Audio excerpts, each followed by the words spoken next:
Come on! Oh my god! Nkunku! Nkunku! I can't shout because everyone's asleep. It's 1:30 a.m. But Nkunku just scored in the 107th minute to potentially win it for Chelsea. We'll be back when the game's over. But oh my god, this has been such a roller coaster. I cannot wait to talk about this game with you lot. Neto, come on! Game over. Game over. Unbelievable. Wow. You know what? Maybe the wait was actually worth it. 4-1! And the game is not over yet, guys. The game is not over yet. There could be more. Full flipping time. About flipping time. Come on. That's what I'm talking about. First things first. Let me get one thing clear. Whoever the referee was today, you wanted Chelsea to lose. You wanted us to lose. Look, I know you did. I know you did. You cannot tell me otherwise. If you watch today's game, the whole game, I'm not talking about the first 85 minutes, I'm talking about the whole 5 hours. This referee wanted us to lose. He was a... Let me watch my language. He was a disgrace. He was a abhorrent excuse of a referee, umpire. Awful. Awful. I was going to say, let me not dwell on it too much because we won the game and we played well and we should be happy with the result. But if we'd gone out today, I'm not going to go through all his mistakes because I'd rather go to sleep before the morning. It's already the morning, but before, the actual morning. But I'll go through the one which which did tip me over the edge. The foul he gave before Gusto's handball was not a foul. I think it was Cucurella or Caicedo or someone giving it away. And he just kicked the ball. He just did get the ball. And then the free kick comes in. Gusto has his head like this. The ball's behind him. He just jumps, skims his hand, goes nowhere. It wouldn't have gone anywhere anyway if it hadn't hit him. Checks the monitor for 2 seconds. Yep, you know what? That looks good enough to me. Absolute disgraceful performance. Absolute disgrace. But let's get more civilized now and let's talk about this game because this is one of the craziest games I have ever witnessed, ever in my life. And there's a reason why I'm being quiet right now. I would love to shout at the top of my lungs, but I can't because I would wake up everybody in the world because everybody in the world's asleep right now except for me because no one stayed up to watch all 5 hours of this game. But all right, so where do we start? Performance-wise, very good. Maresca got it right. The system was wonderful. The pressing we were doing, the high line of press, magnificent. We won the ball. I don't know. I lost count of how many times we won the ball back in Benfica's half. It was wonderful to see Cucurella, Colwill, even Palmer was winning the ball back at times. But these defenders were really pushing up Reece James and pressing the midfielders, Caicedo, Fernandes, Lavia, not giving them any space or time and winning the ball back and in dangerous positions as well. And we really created so many chances out of that, which we should have put away. Cucurella had like 3. One was a very good goal line clearance from, I think, Antonio Silva, very good centre-back. And the other one was a great save from Trubin, who had his highs and lows this game. And Cole Palmer today, for me, magnificent performance, except for the end product, which has been the case for a lot of his performances recently. Very good game overall, creating chances, dribbling, amazing first touch, good work ethic. It's just the end product is missing now for some reason. He missed a chance in extra time, which he should have put away, and a few other shots as well. He got unlucky with the cutback from the lap. If that had connected a bit cleaner, if it hadn't deflected, maybe he would have had an easy tap in there. But great performance from Palmer. I'm going to skim through every player because I don't want to spend too long. Lavia, Caicedo, great as usual. Caicedo obviously had that injury scare. He maybe was a bit off the second half and an extra time, but we can forgive him. He played the whole game.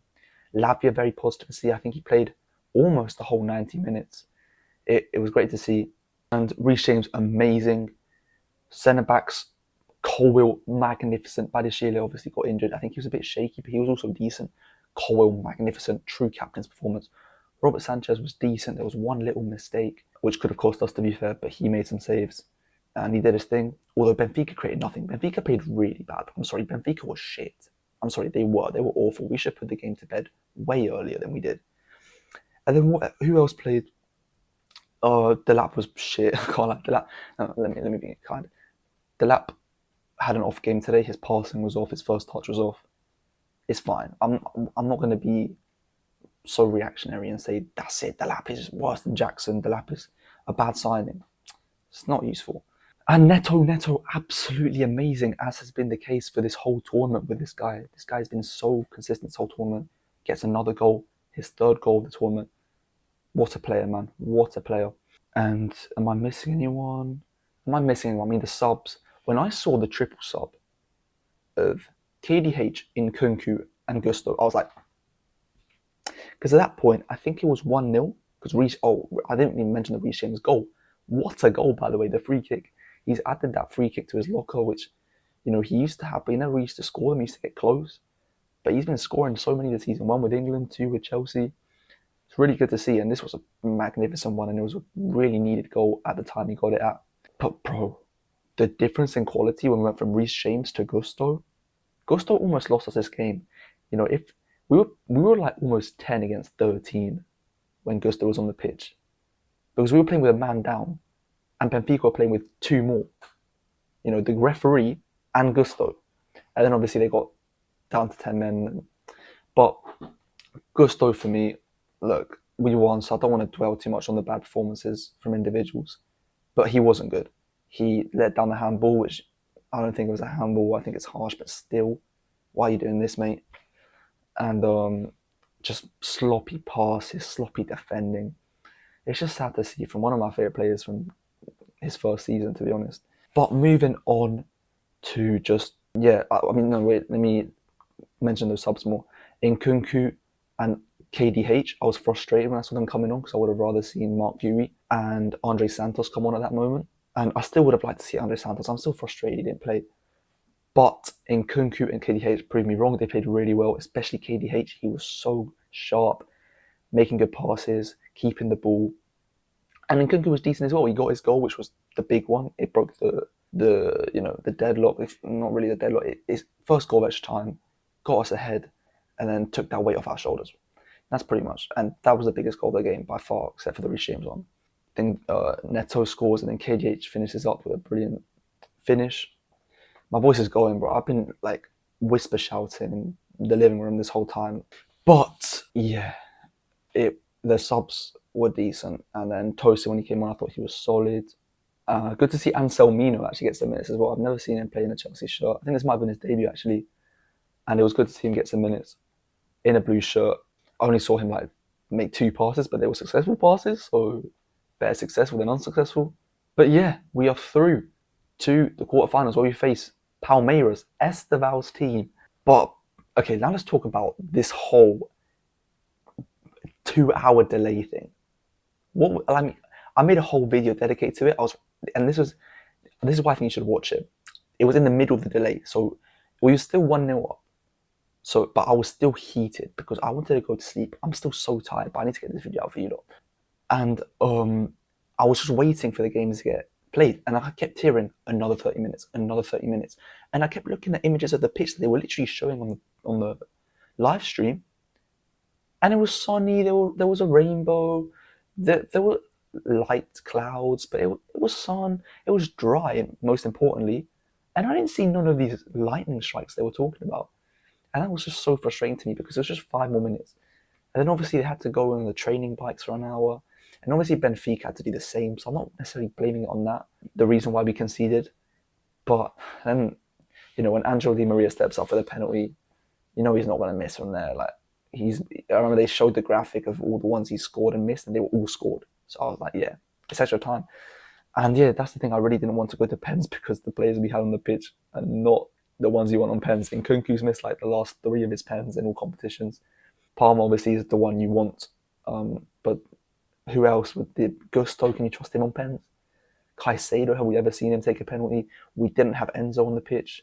We didn't have. I mean, who actually takes pens for us? Like, who's a decent penalty taker? I can't even think off the top of my head now. Maybe there are some, but I did not want it to go to pens at all because I thought we would have had more pressure on us because we obviously had the more chances in the game. Sorry, my voice is going. If you can, it's so hard to speak quiet but also speak at normal volume. But wow, guys, this was a stressful night. A stressful night. But look, I'm happy we got the job done in the end. As always, that's all that really matters in this case. Now we play Palmeiras. I don't even know when. I hope it's not like a really late kickoff or really early kickoff, you know what I mean? But if it's a time when, even if it's a time when I can wake up late the next day, I will be watching it and I'll be making videos for you lot because this is honestly so much fun watching the game and then thinking about what I'm going to say in the video. But yeah, guys, let me know what I missed out because I definitely know I'm just this tired that I can't remember everything, but I've definitely missed out some parts from the game. It was one of the craziest games I've ever watched by far. This was insane. And not just in terms of the actual on pitch, but the antics off the pitch, the referee, some of the performances, which were good or bad. You know, the other team getting a red card, a 95th minute penalty going against you. It was just so mental. And the kickoff from this game now feels like genuinely a century away, like a century ago. It doesn't feel like 2025. I can't even recall how old I was when the game started. I genuinely feel like I've aged 70 years. And my hair is actually starting to grey a little bit. I think they might be. But look, we got the job done. And as always, take it game by game. One more game. 3 more games, guys. And we are world champions yet again. So, one last thing. Big up to you if you stayed up to watch this game like me. You are proper Chelsea. You are a proper soccer fan like me. We are proper Chelsea. And we are going all the way to the Hard Rock MetLife Stadium, wherever it is, whatever it is, whatever weather adverse protocol they want to throw at us, whatever lightning strikes they want to chuck at us, whatever tsunamis, earthquakes, meteors, supernovas. We've done the lot, we've taken the lot, we've firmed the lot, and we've pulled through. So Chelsea Football Club, in 5, ladies and gentlemen, we are going to be champions of the world again. What am I even on about? I need to end this video. I think I'm actually going crazy. But whoever the ref was